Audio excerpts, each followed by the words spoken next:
প্রিয় বন্ধুরা, আজকে তোমাদেরকে একটি চুরি শেখাবো। সেই চুরিটা হলো এমবি কিভাবে চুরি করতে হয়। সাপোজ ধরো তোমার বাবার মোবাইলে অনেক এমবি আছে, তুমি এমবি চুরি করে তোমার মোবাইলে চালাবা। সো আমার ভিডিওটি ফলো করো। প্রথমে আমরা সেটিংয়ে যাব। সেটিংয়ে যাওয়ার পরে মোর অপশনে ঢুকবো।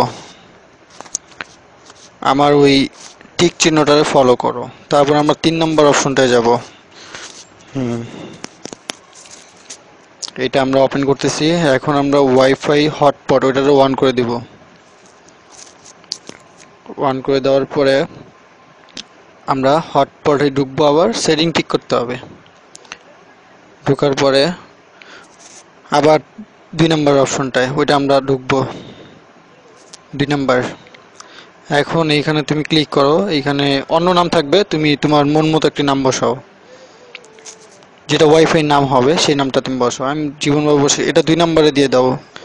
হ্যাঁ, এবার পাসওয়ার্ডটা ঠিক করো। পাসওয়ার্ড উল্টা থাকবে। তোমার মন মতো একটি পাসওয়ার্ড দাও যেটা মনে থাকবে।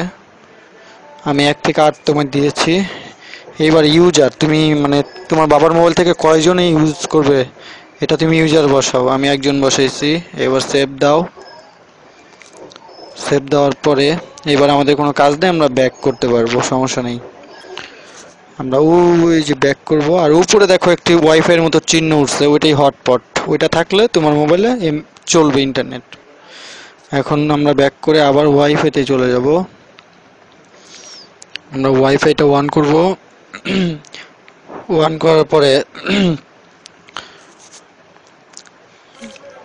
আমার মোবাইলে তো এটা আসবে না। এখন অন্য কারো মোবাইল দিয়ে যদি সার্চ দেয় ওয়াইফাই, তাহলে আমার নামটা পাবে, জীবন বাবু নামটা উঠবে। উঠার পরে ঢুইকা কেউ যদি 1 থেকে 8 পাসওয়ার্ড দেয়, তাহলে ও আমার মোবাইলের